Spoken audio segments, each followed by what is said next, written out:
accompli ça, tu es déjà béni. Amen. Tu es saint. On ne te trompe pas. Car tu as donné ta vie à Jésus. Et Dieu ne compte plus ce que toi tu dis, ce que toi tu fais, mais il compte ce que Jésus a fait pour toi. Si tu ne comprends pas ça, tu vas passer toute ta vie à te battre pour essayer de devenir saint. Alléluia. Et tu ne vas pas comprendre qu'est-ce que grâce veut dire. Cadeau que Dieu t'a fait, sans tenir compte de tes actions. Amen. Voilà. Je bénis Dieu parce que je suis devant des saints. De quoi sommes-nous en train de parler? Du repos. Amen. C'est très important.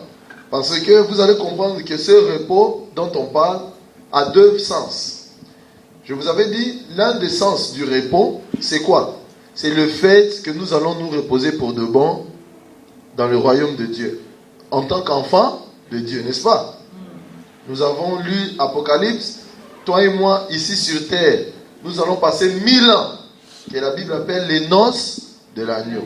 1000 ans où nous régnerons sur les nations. Amen.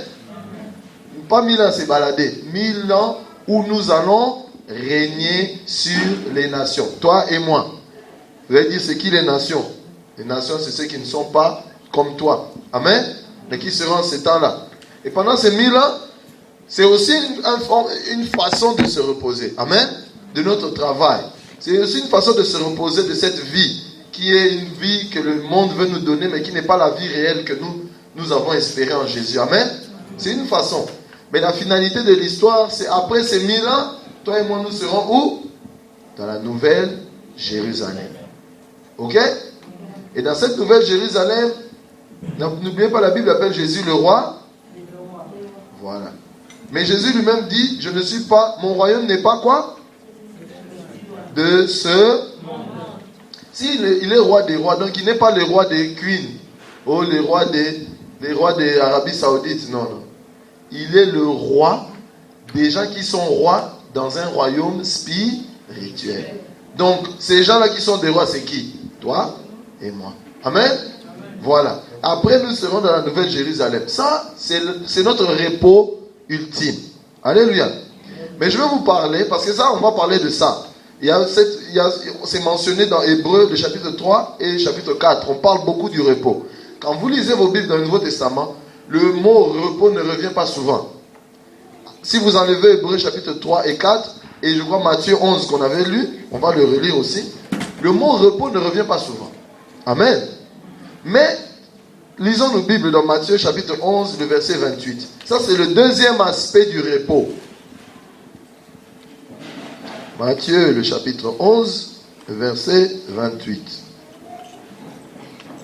La Bible dit, je lis au nom de Jésus-Christ, la Bible dit ceci. Venez à moi, c'est Jésus qui parle. Vous tous qui êtes quoi? Fatigués de porter un lourd fardeau. Ça, c'est dans ma version. Dans la version Louis II, c'est dit chargé et fatigué, je crois. C'est ça? Hein? Dans ma version, c'est fatigué de porter un lourd fardeau. La suite, et je vous donnerai le repos. Ou du repos. Amen? Bon. Vous allez vous poser la question. C'est là où je veux que vous compreniez. Ce repos dont Jésus parle, il fait allusion à la vie nouvelle que quelqu'un reçoit. Amen. Il ne fait pas allusion au fait que dans cette vie nouvelle, je veux que vous compreniez ceci. Je veux que vous fassiez une séparation entre deux façons de se reposer. Je vous ai expliqué les noces de l'agneau, les 1000 ans. Après les 1000 ans, l'éternité avec Jésus. Où nous serons des rois. Mais lui sera le roi de tous ces rois-là. Mais il y aura des... Vous vous rappelez, non? Il y aura une nouvelle Jérusalem. Il y a un nouveau ciel. Et il y aura une nouvelle terre. Donc il y a des gens qui seront sur une nouvelle terre. Il y a des gens qui seront dans le nouveau ciel. Il y a des gens qui seront dans la nouvelle Jérusalem. Tout le monde ne sera pas au même endroit. Amen. Par rapport à votre dispensation. Je ne vais pas prêcher tout ce qu'on a déjà expliqué il y a longtemps. Vous connaissez ces choses. Maintenant, qu'est-ce que Jésus a voulu dire ici? Quand vous allez dans Hébreux, le chapitre 3 et 4, on parle du repos en continuité. Mais on parle du repos dans le sens d'entrer dans le... Paul, des fois, explique que ce repos, nous l'avons en Christ. Mais après, il explique que ce repos, nous risquons de le rater si nous ne sommes pas fermement, nous n'avons pas nos yeux fermement sur le Christ. Et ce repos-là, on parle du repos dont je vous parle de 1000 ans et de notre continuité. Amen.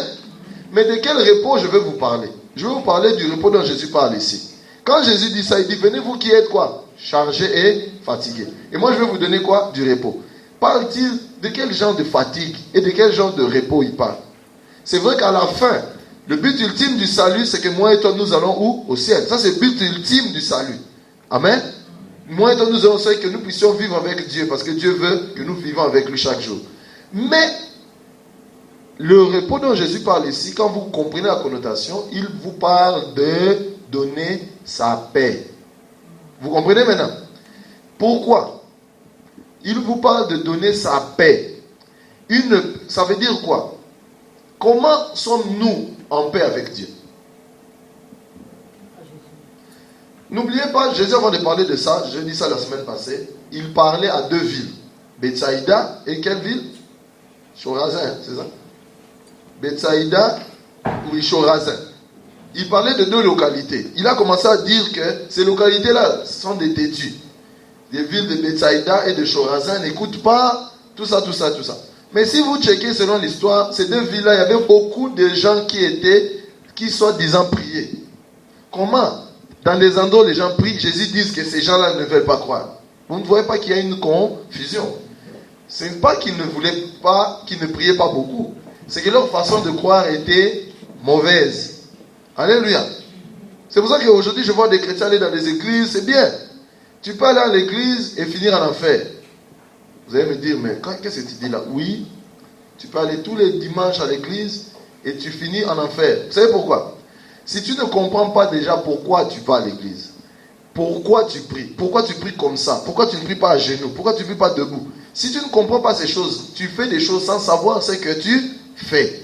Et un chrétien ne peut pas vivre sans savoir pourquoi il ne... Une fois on m'a dit, c'est pas bon pour un chrétien de fumer. Mais cherchez-moi un verset de la Bible où c'est écrit qu'un chrétien ne peut pas fumer. Ça n'existe pas. Vous comprenez? Une fois on m'a dit, un chrétien ne peut pas boire de la boisson alcoolique. Ah voilà, vous allez aller dans le livre de Lévitique, c'est écrit, n'est-ce pas? Mais quand vous allez dans Colossiens écrit quoi? Que personne ne vous juge sur quoi? C'est que vous mangez ou buvez. Maintenant, comment? Vous allez dire quoi? La Bible se contredit. Non, la Bible ne se contredit pas. Frères et sœurs, la vie avec Dieu n'est pas une vie de militaire. Dieu t'aime. C'est pour cela que le Christ appelle l'église quoi? Son épouse. Si un homme doit obliger sa femme à faire des choses dans la maison sans que cette femme ne comprenne ou n'a de l'amour pour cet homme, il n'y a pas d'amour. Vous avez compris? Dieu veut que de toi-même, tu arrêtes certaines choses parce que tu as compris. Pas devenir un robot. Ne fais pas ci, ne fais pas ça, n'entre pas là-bas. Mais toi, dans ton cœur, tu n'as ni conviction, ni compréhension. Alléluia. Moi, je ne bois pas, par exemple, l'alcool. Par principe. Mais même si je bois aujourd'hui, je ne veux ni sentir que l'Esprit de Dieu est parti. C'est par principe. Parce que j'ai établi un principe que pour moi, je ne vois pas qu'est-ce que cette chose-là va me donner. Vous comprenez? Qu'est-ce que ça va me donner? Qu'est-ce que ça va apporter dans ma vie? Rien. Et l'accumulation de cette chose peut m'amener à être, comment on appelle ça? Ivre. Et l'ivresse pour moi est mauvaise. Vous comprenez? Il y a une différence entre l'ivresse et le fait de boire. Vous comprenez? Quelqu'un qui est ivre a bu en excès au point où il n'est plus capable de contrôler ses facultés. N'est-ce pas? Mais vous ne savez pas que l'excès de table aussi est mauvais. Mais les gens ne s'occupent pas de ça. On s'occupe seulement des choses que tout le monde peut condamner. Mais maintenant, dites-moi où ce que fumer est interdit. Mais si quelqu'un lui-même ne comprend pas qu'il ne doit pas lui-même se générer des choses qui peuvent lui donner des tumeurs, et après invoquer le nom de Jésus pour encore enlever les tumeurs, cette personne-là doit comprendre ça au lieu de lui dire simplement ne fais pas ça. Alléluia. Donc je reviens maintenant sur ça. Jésus, en parlant de repos, vous comprenez que l'aspect dans lequel il parle de repos ne parle pas en long terme du repos que nous allons bénéficier en tant qu'enfants de Dieu. Alléluia. Mais qu'il parle de la paix que nous avons au travers lui. Alléluia. Vous comprenez? Qu'est-ce qui fait que toi tu es en paix avec Dieu? Frères et sœurs, moi j'étais chrétien, ça fait longtemps, en nombre d'années. Alléluia. Mais est-ce que j'étais vraiment en paix avec Dieu? Ça fait longtemps? Non. C'est là où je vais vous ramener au repos de Dieu. Frères et sœurs, seuls ceux qui sont en Jésus peuvent vivre le repos. Premièrement. Il y a des gens qui sont en Dieu, mais ils n'ont pas de paix avec Dieu. Ça veut dire qu'ils ne sont pas en état de repos. Toute chose est basée sur leur propre effort. Noël nous a prêché aujourd'hui. Il vient de dire quoi? Il a dit, Pierre a dit à Jésus, si tout le monde fuit, moi je vais rester. Vous comprenez? Pierre. Et qu'est-ce qui s'est passé? Pierre arrive, quand il a vu comment on a tapé Jésus, il a regardé son corps. Il a dit, bon, je ne sais pas si je pourrais le faire. Il a refusé. Pierre, posons-nous la question. Il ne faut pas être hypocrite. Pierre, a-t-il régné Jésus, oui ou non? Oui. Pierre, toi, on t'a déjà posé la question. Est-ce que toi, tu aimes Jésus? Toi, on t'a jamais posé cette question. Mais peut-être si on te pose, tu vas peut-être dire, on va me taper. Mais oui, j'aime Jésus, on te tape seulement. Mais Pierre a dit, moi, je ne connais pas ces histoires. Hein. Toi, tu n'as jamais fait ça. Est-ce que c'est pour autant que Pierre et Jésus, c'est fini? Non. Pourquoi? Ça, c'est une autre prédication. Mais ce que je voulais vous faire comprendre, c'est quoi? À la base, comme Noël a dit tout à l'heure, Pierre croyait faire l'œuvre de Dieu avec ses propres efforts. Moi, jamais. Moi, vraiment, la sanctification. Vous savez, il y a une fois, on va parler de sanctification. La sanctification a un nom. Ok? Et son nom, c'est qui? Jésus.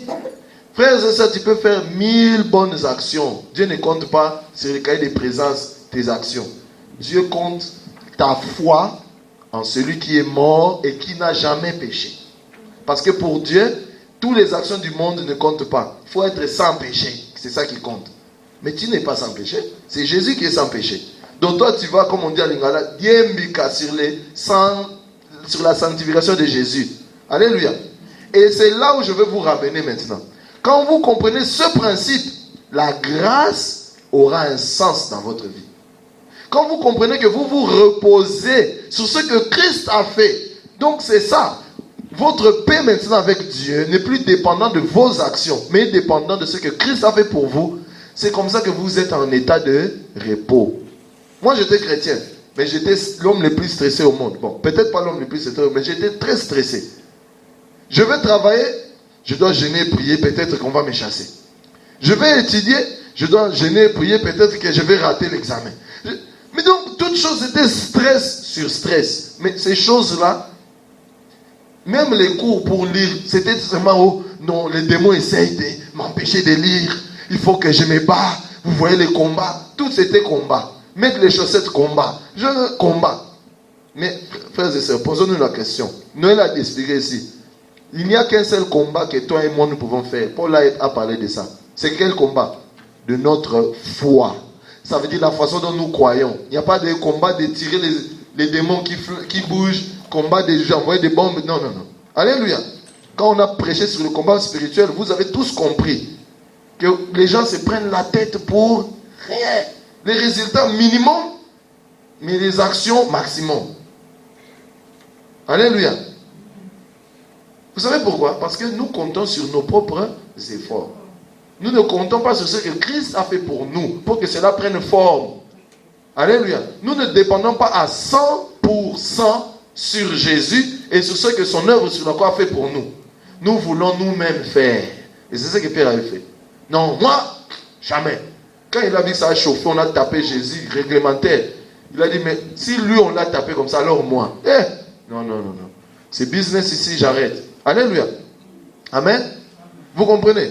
Le repos dont Jésus a parlé. Ouvrons nos Bibles dans le Jean chapitre 14. Le verset 27. Parce que vous savez, quand vous faites pour ceux qui lisent beaucoup la Bible, si vous avez Internet, téléchargez, il y a un programme qui s'appelle ISA.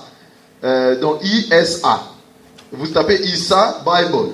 Ce n'est pas la Bible, mais c'est... Bon, si vous voulez, c'est la Bible, mais c'est les connotations grecques et hébreux de la Bible. Pour vous montrer les termes originels qui ont été employés. le mot repos en grec, parce que l'Ancien Testament est écrit en quelle langue? En hébreu. Hein? Ok? Voilà. Le Nouveau Testament est écrit en quelle langue? En grec. Ok? Le Nouveau Testament n'est pas écrit en hébreu, en grec. Ça doit même vous pousser à vous poser la question. Donc le Nouveau Testament, hein, les Grecs. En grec.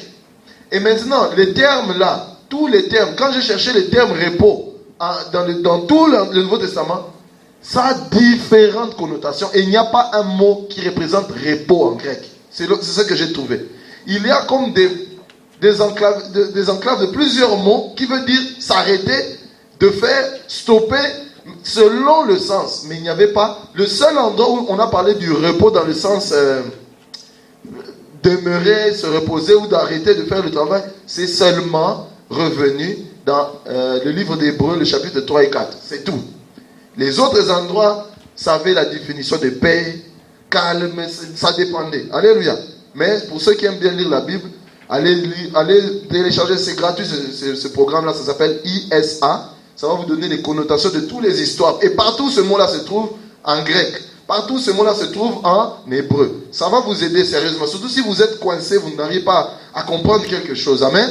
C'est pour cela quand vous lisez dans la Bible, quand on parle de dîmes, on dit amenez dans la maison des trésors vos dîmes et vos offrandes. Hein? La maison des trésors, c'est quoi? Quand on ne sait pas, on croit que non, c'est la maison des dieux. C'est faux. La salle de la maison des trésors, quand vous allez lire les trucs hébreux, ça s'appelle Outser. C'est répété 3 fois seulement dans l'Ancien Testament. Et Outser, c'est un endroit, c'est une salle. Cette salle-là, pour entrer là-bas, il fallait être qui? Lévite. Pour amener la dîme pour les sacrificateurs. Donc quand Malachie disait ça, c'est pour parler aux Lévites qui amenaient les dîmes aux sacrificateurs. Mais quand on ne connaît pas ces réalités-là, on interprète comme on veut. Alléluia. Je passe. Jean, le chapitre 14, le verset 27. Je lis au nom de Jésus-Christ. Ça, c'est quand le Saint-Esprit, Jésus parlait du Saint-Esprit aux apôtres. Il parlait de la promesse de l'envoi du Saint-Esprit. Amen. Et en lisant, nous lisons ceci. La Bible dit, le verset 27 dit, c'est la paix que je vous laisse. C'est Jésus qui parle. C'est la paix que je vous laisse. C'est ma paix que je vous donne. Je ne vous la donne pas à la manière du monde. Ne soyez pas inquiets. Ne soyez pas effrayés. Effrayé, c'est ne pas avoir peur. Et c'est avoir peur. Ne soyez pas effrayés. Donc n'ayez pas peur et ne vous inquiétez de rien. Posez-vous la question. Dans le ciel, toi tu vas t'inquiéter de rien. On doit te dire ne sois pas effrayé au ciel. On ne peut te le dire que dans ce monde physique. Pourquoi? Parce que tu es encore ici. Il y aura des choses qui vont arriver à ta vie, mais toi, tu ne dois pas donner place à ces choses-là. Alléluia. Pourquoi? Lisez Jean chapitre 16, verset 33. Je lis au nom de Jésus-Christ, Jean le chapitre 16, le verset 33. La Bible dit, Jésus parle au fait de tout ce qui va arriver au début, là, hein, à partir du 25. Mais qu'il ne faut pas s'en faire, on va torturer les gens, on va faire ça. Mais moi j'ai vaincu le monde, tout ça là. Le verset 33 dit ceci. Je vous ai dit tout cela pour que vous ayez la paix. Je vous ai dit toutes ces choses pour que vous ayez quoi? La paix. Comment vous aurez cette paix? En restant unis à moi. Comment nous avons la paix? Notre paix est basée sur notre union avec Jésus. Alléluia. Vous avez compris? Notre paix dépend de comment nous mettons notre confiance en Jésus. Alléluia. Je vais vous donner un exemple simple. Ces derniers temps, aux informations, on parle seulement de Credit Crunch, Bank Bailout, tatati tatata. Ok? Ok? Tu regardes ces informations, tu regardes YouTube, tu regardes tout ça là, ça va affecter ta façon de réfléchir, n'est-ce pas?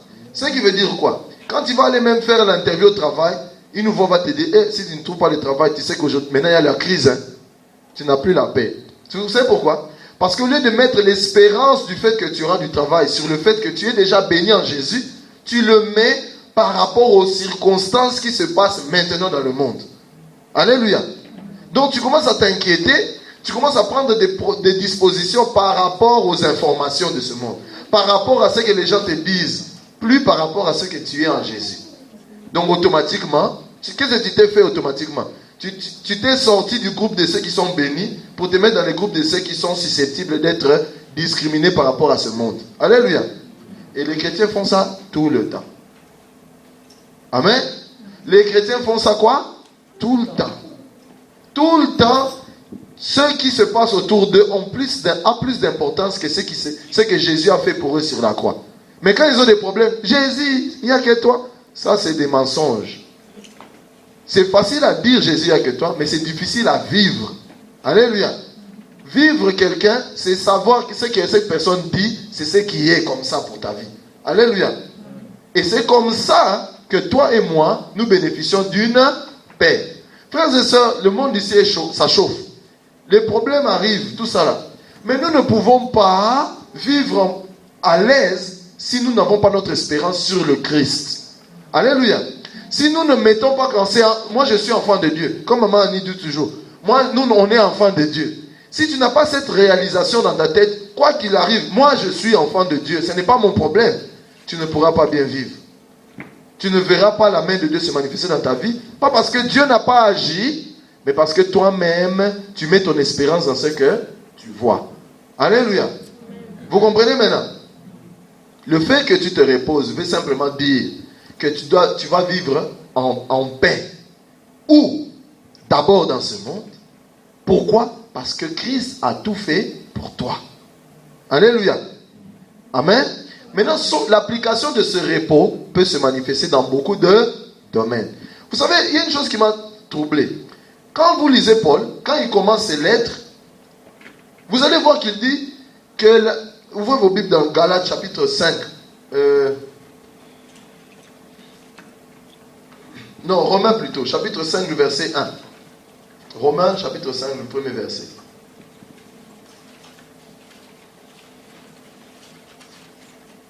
Quelqu'un peut lire, s'il vous plaît?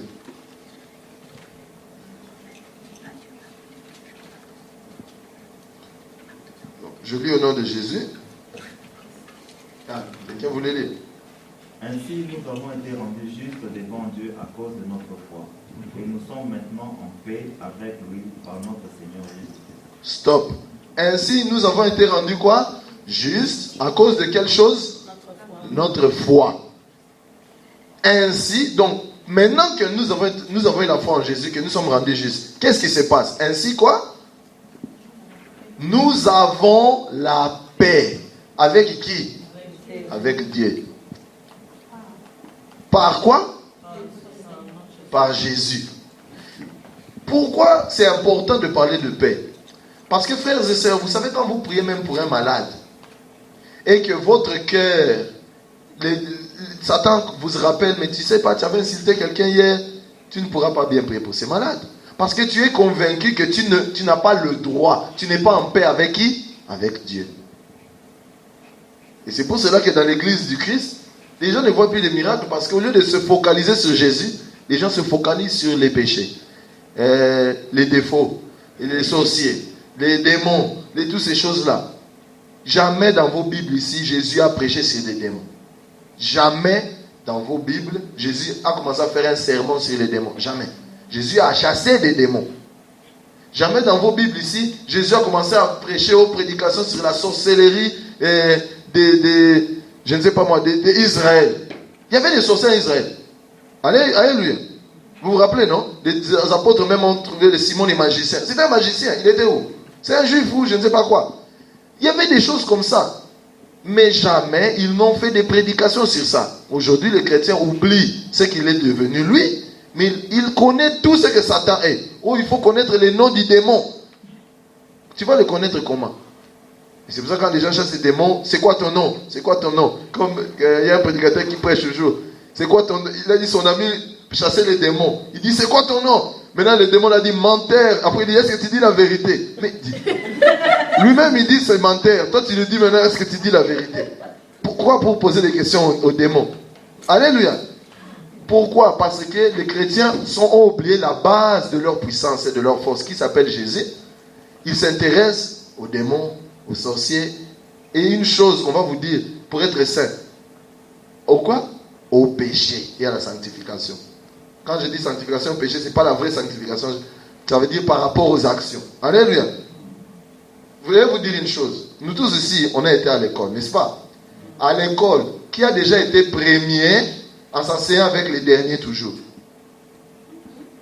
Qui a été premier à l'école, mais en étant toujours dans l'atmosphère des gens qui sont toujours les derniers? Qui? Personne. Pour être saint, il faut connaître la sanctification, parler sanctification, vivre, écouter sanctification, comprendre celui qui a créé cette sanctification, qui il est, comment il est, tout ça là. Mais comment tu peux être saint en parlant toujours des péchés? Posez-vous cette question. Tu veux apprendre l'anglais, mais tu parles toujours français. Tu es toujours avec des gens qui parlent français. Mais tu ne vas pas apprendre l'anglais parce que tu passes tout ton temps à faire le contraire de ce que tu veux faire.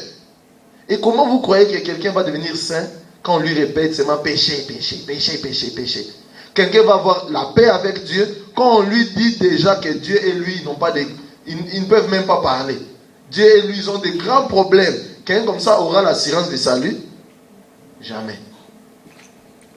Et les chrétiens ne comprennent pas ça.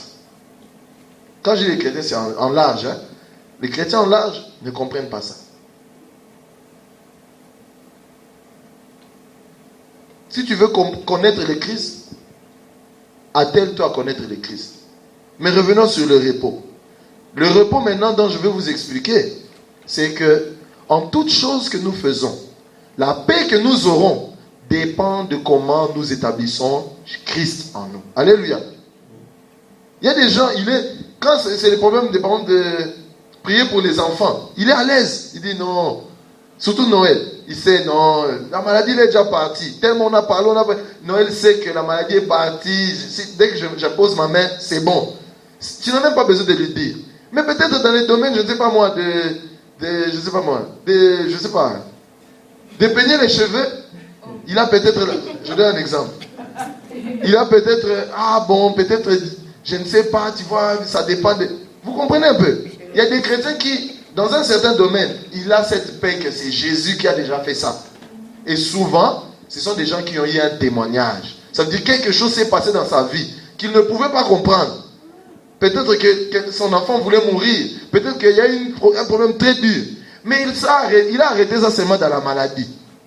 Pour lui, maladie. Mais quand ça devient pour chercher un travail, par exemple, là, ça devient des histoires de bon, tu sais, ces derniers temps, moi, je ne suis pas intelligent, je suis intelligent, Et puis, il oublie que de la même manière, il doit être calme dans son cœur. Parce que Christ a déjà tout fait pour qui? Pour lui.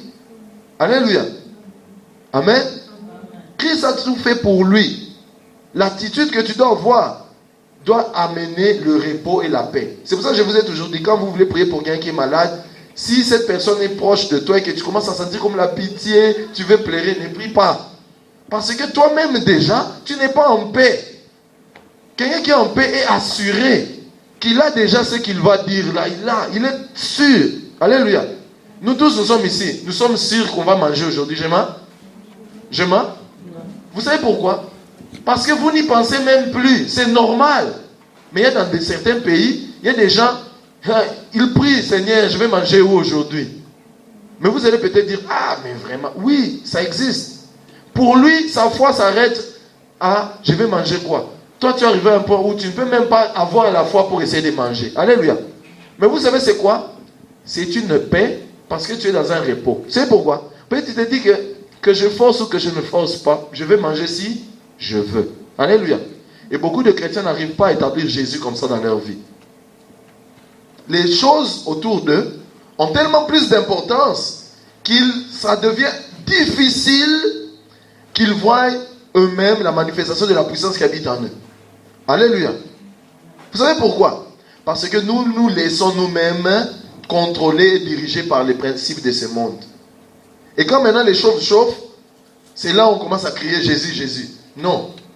Il y a une différence entre paniquer et être, dépassé et avoir la foi. Quand quelqu'un commence à prier vite, Jésus, Jésus, Jésus, cette personne n'a pas la foi. C'est pour cela, quand quand tu veux vérifier si quelqu'un a la foi, envoie lui faire un exercice. Vous vous rappelez quand je vous ai dit ça, non? Oh non, j'ai mal au pied. Tu as mal au pied. Demande-lui de te porter quelque chose. Ne dis pas parce que tu m'as demandé. Non. Tu dis, ok, pas de problème, on va prier pour ça, mais prends-moi un peu les trucs là qu'il y a au-dessus. Quand il revient, bon, tu peux ranger les chaises ici. Si comme ça dit, mais toi-même, tu vois que j'ai les pieds comme ça. C'est qu'il n'a pas encore compris que Christ, hein? Donc, vous comprenez?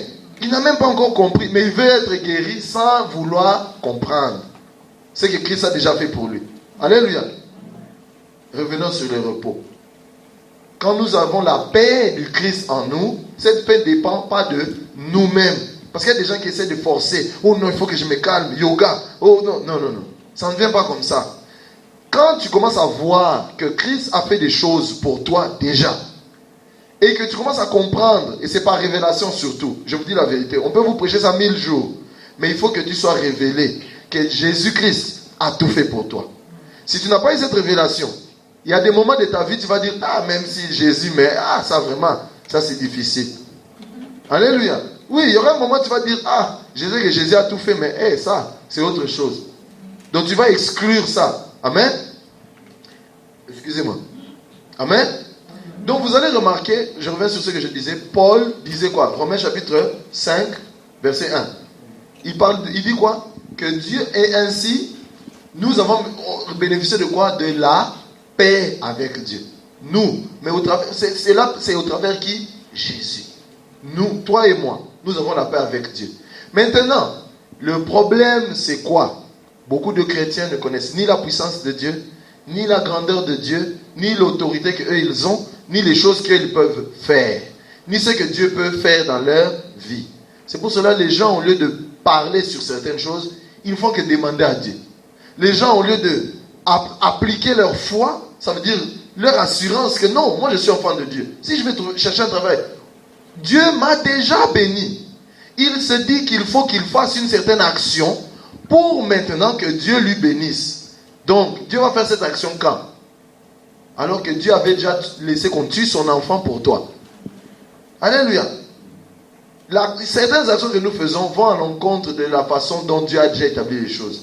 Et nous disons quoi? Oh non. Après, nous développons des théories. Bon Dieu, des fois ça prend du temps. La promesse, si vous l'attendez, elle finira par s'accomplir. Frères et sœurs, je vais vous dire une vérité. Il ne faut pas croire des choses comme ça. Vous savez que la Bible dit la volonté de Dieu, c'est que tout soit. Est-ce que tout le monde sera sauvé? Mais vous voyez des gens, au lieu d'aller prêcher à quelqu'un, oh non, lui il a son temps. Son temps c'est quand? Quand il y a des gens qui vont là en enfer, ces gens-là n'ont pas eu de temps. Alléluia. Oh non, lui il a son temps, hein. On ne peut pas lui dire. C'est toi qui as peur de lui parler de Jésus. Dis seulement, bon, je n'ai pas encore je n'ai pas cette conviction de bien parler, que Dieu m'aide à bien parler aux gens. Que Dieu me donne ce cœur à expliquer l'évangile. Mais ne dis pas, oh, chacun a son temps. Donc la vie avec Dieu, c'est chacun pour soi, Dieu pour tous. Mais qui va aller en enfer? Les gens qui ont raté leur temps? S'ils ont raté leur temps, ils l'ont raté comment? Le temps de Dieu, c'est quand toi tu comprends. Alléluia. C'est pour cela que Paul, en écrivant hébreu, il a parlé de aujourd'hui. Il dit, vous chrétiens, ne dénigrez pas aujourd'hui. Ça veut dire le moment où l'Esprit de Dieu te convainc de quelque chose, ne le laisse pas passer. Alléluia. Amen. Et en revenant encore sur le repos, je vais vous dire ceci. Frères et sœurs, en toute chose que moi et toi, nous pouvons faire, si nous n'avons pas l'assurance, et cette assurance va se manifester comme une paix profonde en nous. Ça veut dire quoi? Quand tu vas prier pour le malade, si tu sais que, je ne sais pas comment moi expliquer ça, c'est pas humain, c'est pour ça que je ne peux pas expliquer ça avec des paroles, mais je vais vous donner une idée. Il y a des fois même moi, quelqu'un peut me demander de prier pour quelque chose, mais j'ai des problèmes peut-être au travail ou tout ça là. La première chose que je fais, c'est de savoir dans quel état d'esprit je suis. Parce que beaucoup de chrétiens font les choses comme des robots. Alléluia.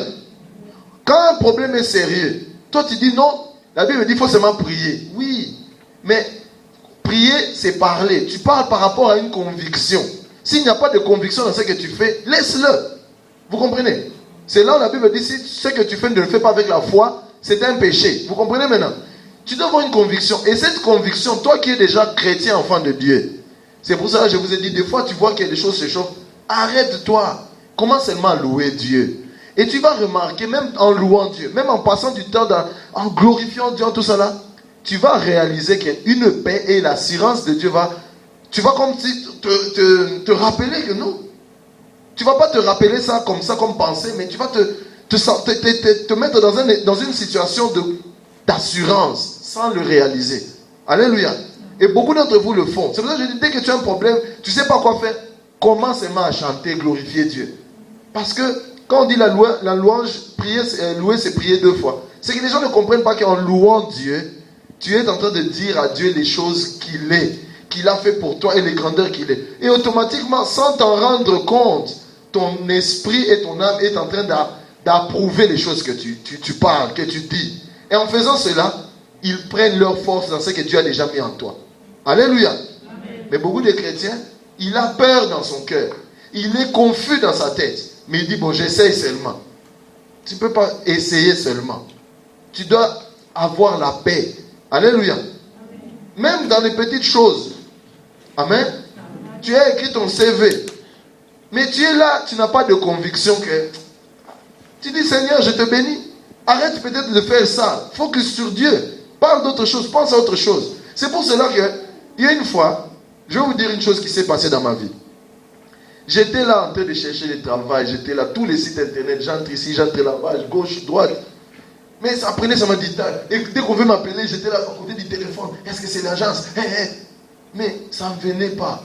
L'Esprit de Dieu m'a dit, Mylène, arrête, pense à autre chose. Et écoutez ce que j'ai fait. Vous voyez, nous les chrétiens, c'est comme on est des fois doji. Moi maintenant, pense à autre chose. J'ai dit, oh non, comme je pense à autre chose, donc je prie beaucoup. Priez. Il m'a dit, non, tu pries là parce que tu sais que tu attends peut-être les réponses. Non, arrête ça. Je suis allé jouer à la Nintendo, oui. J'ai fait 2 jours, j'ai fait que jouer. Et j'ai remarqué ceci. Quand je dis je jouais, c'est pas que j'ai joué du matin au soir. Ça veut dire que dès que je voulais commencer à trop réfléchir au boulot là, tout ça, j'ai dit non. Je vais un peu jouer avec les enfants. J'ai joué seulement avec les enfants. Je n'ai plus donné de l'importance à cette chose-là. Vous comprenez? Et c'est quand cette chose-là s'était manifestée. Et des fois, nous, on donne une importance à une chose tellement que cette chose devient plus grande que l'espérance que nous avons en Jésus. Tu espères, tu attends là à côté du téléphone, et puis tu dis non, je laisse tout dans la prière. Non, tu pries par intérêt, parce que tu attends, peut-être on va t'appeler. Ça c'est différent d'avoir la foi, que Dieu a déjà tout fait. Si tu sais que Dieu a déjà tout fait, tu vas dire quoi? Merci à Dieu, parce que tu as déjà reçu ça. Que tu le vois ou que tu ne le vois pas, tu vas dire quoi? Merci à Dieu. Vous vous rappelez du témoignage de Kiki, n'est-ce pas? Kiki avait donné... notre frère Kiki avait donné le témoignage de sa sœur. Il a dit une fois, sa sœur cherchait du travail.